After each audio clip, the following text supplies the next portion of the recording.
Russell Bradley. Hi, Chris. I love your show, and I think what you and others are doing to expose cults is really important.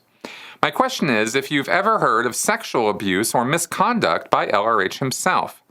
Given how much his writings protect sexual abusers and how much power he had over his followers, it seems like something that might have happened.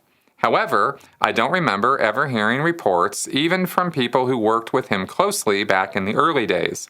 Do you have any thoughts on this? Absolutely. Okay, so starting earlier on in Hubbard's life, Hubbard was a dog. He was a serial philanderer. He cheated on his first wife routinely. He was often traveling away from her, going to New York or going around to places and sleeping around when he did so. This is all alluded to or talked about in the biography of Hubbard, by the way, written by Russell Miller. Madman, not Madman or something, A Barefaced Messiah is what it's called. It's absolutely definitive work on Hubbard's life. So in there he talks about that. Of course, Hubbard was married to his first wife, and then he got married to his second wife. He was a bigamist. So that was, pretty off the rails in terms of his love life or sex life.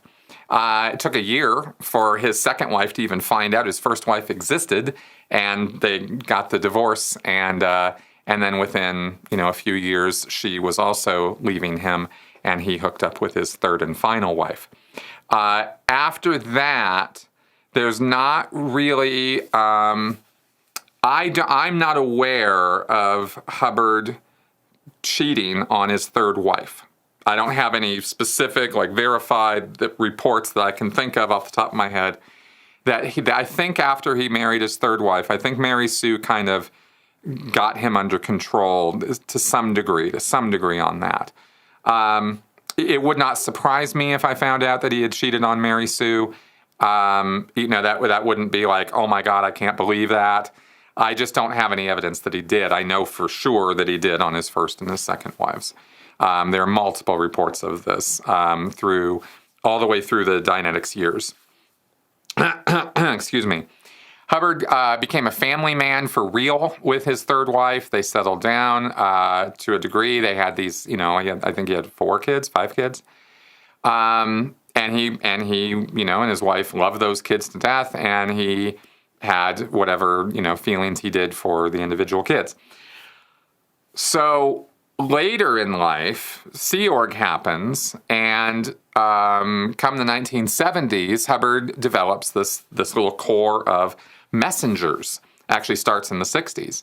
And these kids, literally little kids, grow up under Hubbard's tutelage and are hanging around him they have 8-hour watches, 8 to 12 hours, I think, on watch, rotating, watching Hubbard and caring for his every need. And this is bathing him and, getting his clothes laundered and all kinds of stuff. So all those years, all those girls who grew up to become women who are now ex-Sea Org members, ex-Scientologists, every single one of them have said he never even remotely did anything sexually inappropriate with them while they were girls or while they were dealing with him.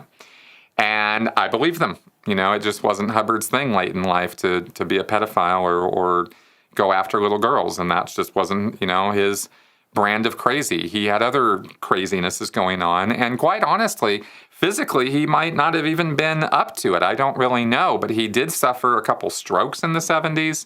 He was not together,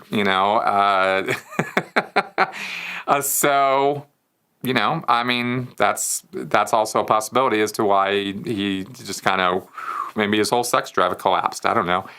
But regardless, that's the data on that I know, and I'm passing on to you.